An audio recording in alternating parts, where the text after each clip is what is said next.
Television কিংবা ইন্টারনেটে wrestling দেখেননি এমন খুব কম লোকই আছে। হাজারো মানুষের কাছে এটি একটি জনপ্রিয় প্রোগ্রাম, কিন্তু ম্যাজিকের মতোই সারা বিশ্বে রেসলিংয়ের রহস্য অনেক মানুষেরই অজানা। গত কয়েক দশক ধরে চলা এই জনপ্রিয় রেসলিংকে নিয়ে মানুষের মধ্যে রয়েছে নানা রকম জল্পনা কল্পনা।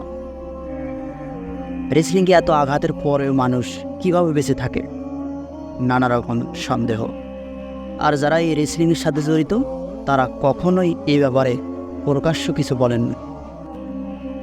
চলুন জেনে নেওয়া যাক রেসলিং সম্পর্কে অজানা কিছু তথ্য। প্রথমে আসি, রেসলিং কি আসলেই নকল? জি বন্ধুরা, রেসলিং একটি অসাধারণ মঞ্চ নাটক ছাড়া আর কিছুই না। তবে সাধারণ মঞ্চ নাটকের সাথে এর পার্থক্য হলো মঞ্চের রেসলারদের ভুলগুলো সহজেই চোখে পড়ে। আর রেসলিং সারা বিশ্বের মানুষ নানা প্রান্ত থেকে উপভোগ করে। যেখানে বড় বড় তারকা রেসলাররা লড়াইয়ে জিতে বেশি আয় করে, সেখানে কেন একজন রেসলার হেরে যায়? এটারও কারণ খুব স্বাভাবিক, কারণ মঞ্চনাটকের মতো এটারও একটা স্ক্রিপ্ট থাকে, যাতে বিভিন্ন অভিনেতারা বিভিন্ন চরিত্রে কাজ করে থাকে। যদি একজন রেসলার নিজে জিততে চায় তাহলে শীঘ্রই তার সে চাকরি হারাবে। এবারে আসা যাক, রেসলাররা কি সত্যি আহত হয়? এটাও লেখকদের স্ক্রিপ্টে থাকা নকল মারামারির আহত হওয়ার এক দৃশ্য ছাড়া আর কিছুই না। মঞ্চটি রেসলারদের জন্য পুরোপুরি সহায়কভাবেই তৈরি করা হয়ে থাকে। সেই সাথে রেসলারদের জন্য মঞ্চে নানা রকম আহত হওয়ার আর্ট তৈরি করে রাখা হয়, যা সত্যি একটু বিপজ্জনক।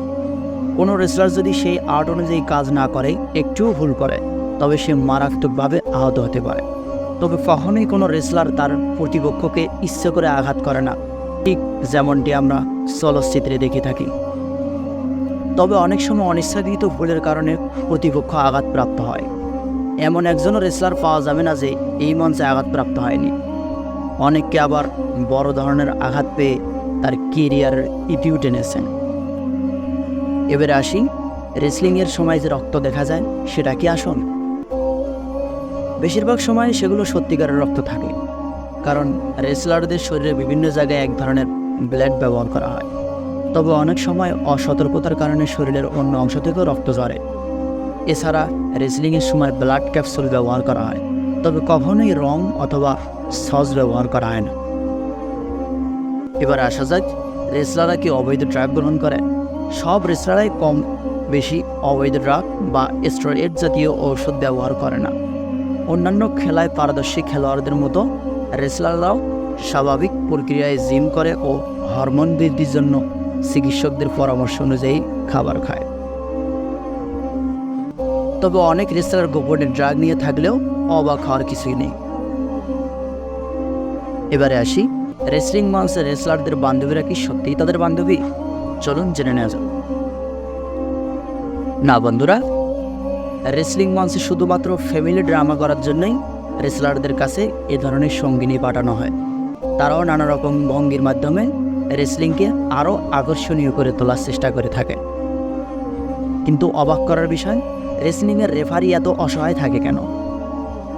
অন্যান্য খেলার মতো রেসলিংয়ের রেফারি এতটা গুরুত্বপূর্ণ ভূমিকা পালন করে না। এছাড়া তাদের আচরণেও অনেক অসহায় ভাব প্রকাশ পায়, কারণ রেফারিদের এই ধরনের আশ্চর্য আচরণ নাটকেরই একটা অংশ। রেফারিদের কানে সবসময় দেখবেন একটা হেডফোন লাগানো থাকে, কারণ তারা পরিচালকের দেওয়া নির্দেশনা অনুযায়ী রেসলিং পরিচালনা করে থাকে। কোনো সময় তারা নিজেরা রেসলার পরিচালনা করে না, কারণ পরিচালক যেভাবে বলবে তারা সেভাবেই কাজ করে থাকে। এতদিন ধরে যারা এই রেসলিং খেলা দেখেন, মনে মনে ভাবেন যে আসলেই এটা বাস্তব সত্য। আসলেই এর অনেকাংশই সত্য না, শুধু মঞ্চ নাটক।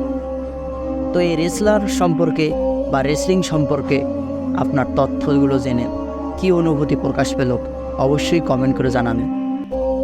আর এরকম নিত্য নতুন রোমাঞ্চকর এবং অদ্ভুত ভিডিও পেতে আমাদের চ্যানেলটি সাবস্ক্রাইব করে পাশে থাকবেন। ভিডিওটিতে একটি লাইক দিয়ে শেয়ার করতে ভুলবেন না।